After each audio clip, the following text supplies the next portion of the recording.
Asanete's handbag shop had it all. Nestled in the heart of a bustling city market, the store stood out like a diamond among rocks. The shop's exterior shimmered with glass walls that reflected sunlight during the day and sparkled under golden light at night. Bold cursive letters above the entrance spelled "Lux Bags Boutique."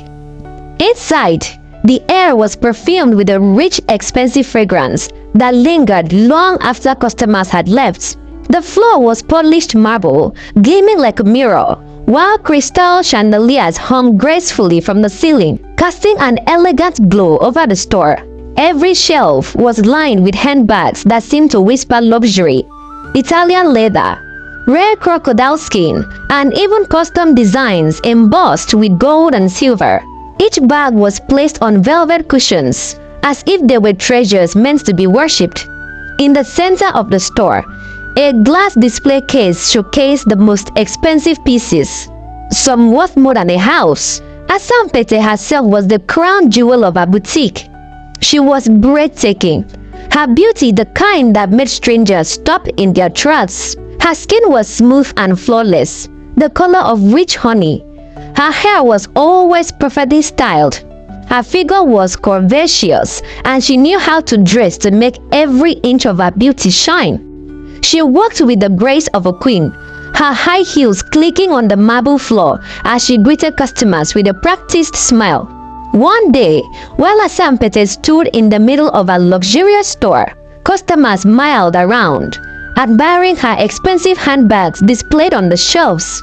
A customer entered. She strode gently, her eyes scanning all the alluring bags at once. Then she stopped suddenly and called out to Asanete. Asanete turned. When she saw the person who called her name, her mouth opened in utter shock. Asanete, is this you or am I dreaming? Glory, Asanete called out, and then like sisters who got lost during war, they hugged each other tightly. Asanete led Glory to a luxurious chair. Glory looked at Asanete with amazement. How? When did you get all this? Please show me the way too. Asanete laughed. My dear, it's God though. I better leave that God talk now. I am not playing with you, this woman. I know it's not God that did this one. Tell me exactly what you did. I know you now. How did you do it? My sister, Asanete replied. It's one man like that though. The man gave me money to start this business, and I did, and now look at it. God has blessed me, oh my sister. God, okay. If God wanted to bless someone, it would not be Asanete of all people. It cannot be, she thought to herself. They were childhood friends, and they knew almost everything about each other. They talked and laughed about several things they did in the past, and soon Glory left. When she got home, Glory sank to the chair, her heart racing. Asanete was now a rich woman. Asanete, the same Asanete she knew. This was the same Asanete that they almost burnt alive few years ago for stealing in a market at Onitsha. Asanete was poorer than a church rat. She had nothing. She knew Asanete more than anyone, and so Glory knew that something was off. You see, Asanete was born into a very poor family of 8. She was the last born of the family. She hated work in all its form, sweeping the compound, fetching water from the stream, or helping her mother cook felt like a punishment crafted just for her. But there was one thing she loved more than anything else: luxury. She would spend hours admiring the shiny jewels at the market stalls, or running her fingers over the soft leather of expensive handbags. She wanted everything she saw, yet she had no money of her own to buy it. By the time she was 16, Asanete was obsessed with living the high life. Back then, she would borrow wigs, bags, and dresses from her friends to fit in with the rich girls at school, and she never returned them.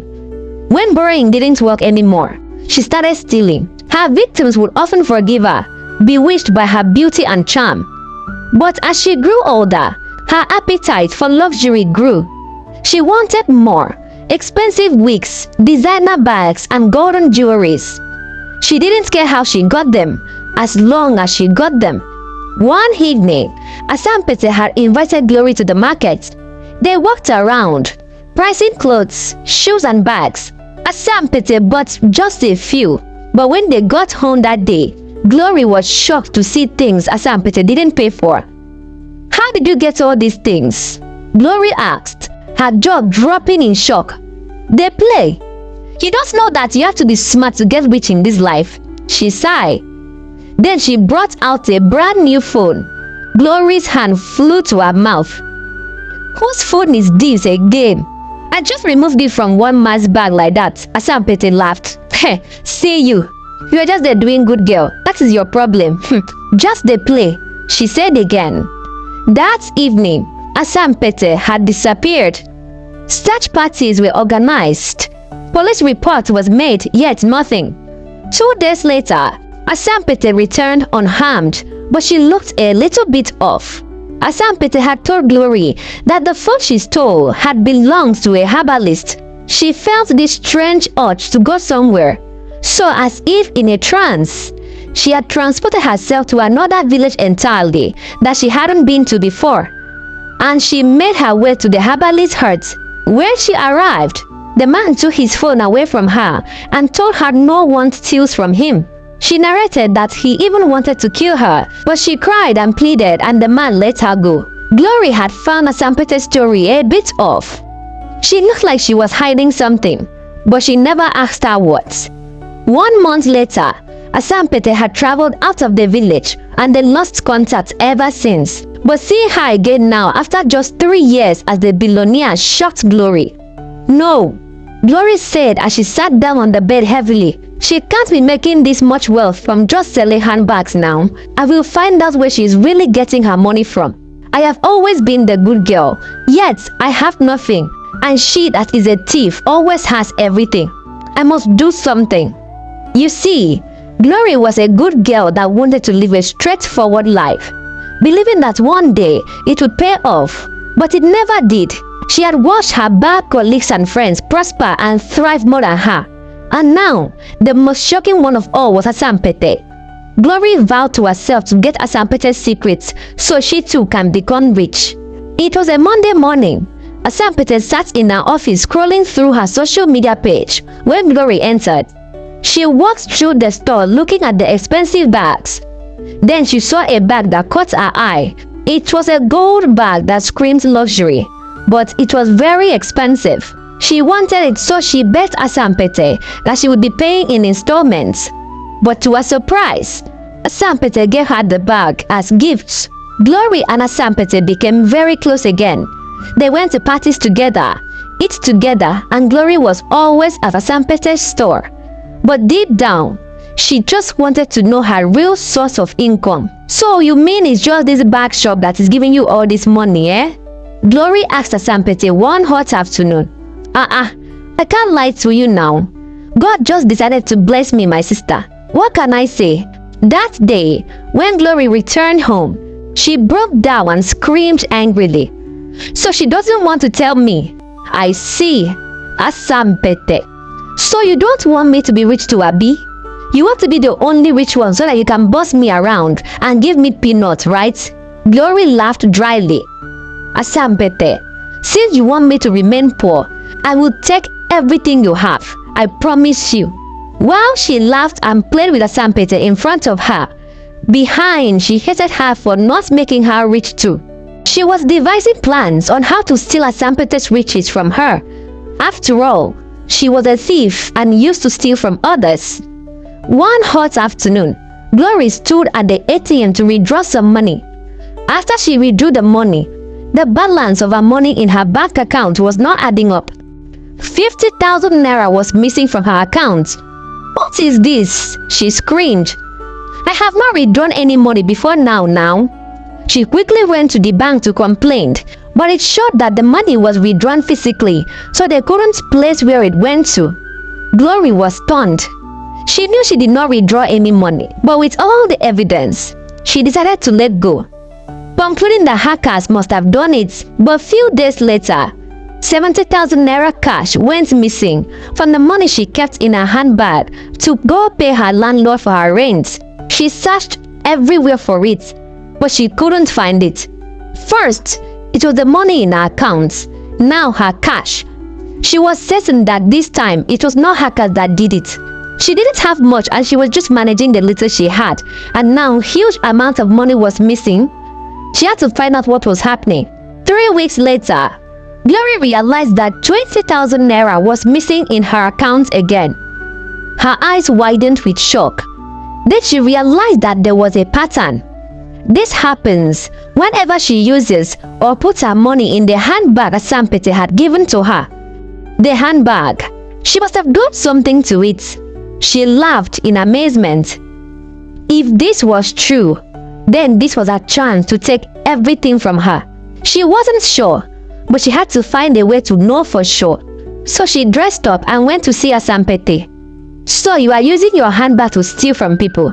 Glory asked Asanete, prayed she should confirm her suspicions. "I have lost 150,000 naira since I started using your bag." Asanete was quiet, only staring at Glory with shock. How did you know?" Glory laughed as she stood up happily from her chair. "I knew it. A leopard never changes its spots." "Please, you can't tell anyone, please. I beg you," Asanete said as she fell to her knees. But Glory's face hardened. "Only on one condition. You leave all this for me." "What?" Asanete's heart skipped. "What are you saying?" "If you don't, then I will announce to the whole world that you are stealing from them. And you know what that means? You know it will not end well for you. I thought you were my friend. How could you?" Asanete shouted. "Friends indeed. When I was begging you to show me the way, did you answer me? So, are you in or out?" Asanete thought for some time. "Fine, but I have to officially announce you as the owner of the store. If not, some people might not patronize you," Asanete said, her voice shaking. Glory smiled happily. "This was easier than I thought," she thought to herself. She sensed something unsettling, but she brushed it off. Who cares? She was rich. That's all that mattered. Asanete went on all social media and announced that she wasn't the owner of Lux Bags, but she was only acting on the owner's behalf. She presented Glory as the real owner of the shop. Then she ended her announcement by saying that she was leaving the company as a whole. 1 month later, Glory, now a rich woman, sat majestically on the luxury couch in her shop where Asanete used to sit. She was going through her sales book when she heard a loud commotion outside. Soon, hundreds of women stormed her shop, carrying sticks and weapons. Before Glory could say Jack Robinson, they vandalized and broke everything in the shop. And before she could blink her eyes and open, the women set the store on fire. "How dare you steal from us?" one woman yelled while throwing a bucket of urine on Glory. And then they pounced on Glory. The women beat her blue-black. They then put a tire on Glory as she screamed for help. They were about setting her on fire, but luckily for her, the police arrived. They arrested Glory, who was now visibly shaking with fear and pains. It was in the police station that she realized what had happened. The women had realized that Lux Bags Boutique had stolen millions from them. Glory shouted in fury, "Asanete, how dare you do this to me?" Glory suspected that Asanete must have told the women that she was stealing from them. Glory tried to defend herself, saying that Asanete was the culprit, but no one believed her. Some very rich women wanted her out of the society, so Glory was sentenced to 50 years in prison. She would be 82 when she would be finally free. Her life was basically over. 1 year later, Glory was a broken woman. She regretted ever running into Asanete again. She regretted taking over her business. She regrets making the most wrong choices of her life. One day, she was told that she had a visitor. It was Asanete. Glory rushed at Asanete, trying to tear her apart, but the police restrained her. "When did you become like this?" Asanete asked, tears in her eyes. "You were the good girl, the honest one, the contented one. Did you know that I envied you? I wanted to be like you." What happened? Glory broke down in tears. You didn't even get to know how the money was disappearing. You remember that time I went missing for 2 days that year? The herbalist I stole his phone from had told me that I had to work and make money for him for stealing his phone. So he opened the bag shop and put spells on the bag. Anyone who uses the bag and puts their money, ATM, or even their phones, some of their money disappears into my account. But when they go to bank, they cannot find anything because it will only show that it was withdrawn somewhere. And those bags were meant for rich ladies. That was why they are so expensive. Because these rich women would never notice. The herbalist owns 60% of the money while I do all the work. The spell could only be broken if someone figured it out. That is why I gave you the bag, Glory. Hoping you would figure it out. Because I was tired. I was tired of seeing people suffer. Some people that bought this bag were not rich, but because they liked the bag, they bought it, and their monies kept disappearing. Some it was their school fees, some their house rents, some their feeding money, and they all had to suffer. I felt sorry for those women who bought those bags and kept losing money that they didn't even have enough. And you did. You figured it out. I wanted to close down the whole shop and just disappear with you to start a new life. But then you happened. I'm sorry, but I can't help you now. Glory broke down in tears. She realized that she had ruined her life with her greed. If only she knew, she would have done things differently. Now, she will waste away in prison for something that she didn't even know the roots of. Asanete relocated to another country entirely. With the millions she had in her account, she started a new life. This time, with honesty and dignity. She never stole or deceived anyone again. She felt sorry for Glory, but there was nothing she could do for her. She made her choice, and she had to live with it.